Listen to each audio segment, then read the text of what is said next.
வணக்கம். என் உயிரினும் மேலான அன்பு உடன்பிறப்புகளே, வணக்கம்.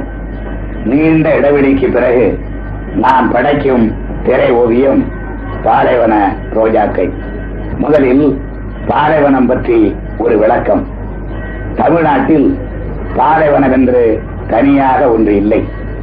ஆனால் சங்ககால தமிழன் குறிஞ்சி, முல்லை, மருதம், நெய்தல், பாலை என்று ஐவகையாக நிலங்களை பிரித்துக் கொண்டு வாழ்ந்தான்.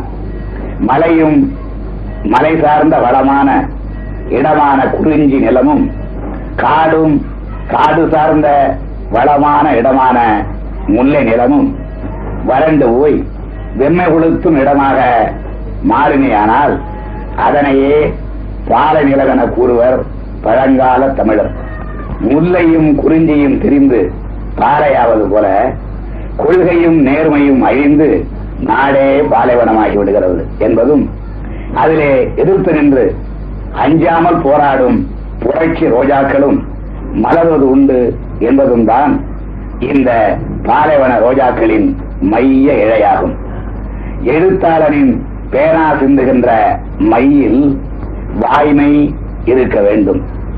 இளைஞனின் போர்க்குரலில் தன்னலம் எனும் போலித்தனமற்ற உறுதியான பொதுவான லட்சியம் இருக்க வேண்டும். மக்களால் தேர்ந்தெடுக்கப்பட்டவர்கள் மக்களின் தொண்டர்களாக இருக்க வேண்டுமே தவிர மமதை கொண்ட சுயநலவாதிகளாக மாறக்கூடாது, மாறவே கூடாது. அதிகார வர்க்கம் ஆசாபாசங்களுக்கு ஆட்படாமல் நேர்மையான நிர்வாகத்தை வழங்க வேண்டும். அடுப்பு ஊதுவதற்கே பெண்களை ஆண்டவன் படைத்தான் என்ற நிலை மாறி அவர்களும் அநீதி எதிர்த்து நிற்க முடியும் என்பது நிலைநாட்டப்பட வேண்டும். அடக்குமுறை, அச்சுறுத்தல், ஊழல் புரிவோரின் உண்மத்த செயல்கள் இவற்றை எதிர்த்து நடத்தும் அறநெறி யுத்தத்தில் போர் வீரர்கள் மாண்டுவிடக்கூடும். லட்சியவாதிகள் அழிக்கப்படலாம், ஆனால் லட்சியத்துக்கு என்றுமே அழிவில்லை, அழிவே இல்லை.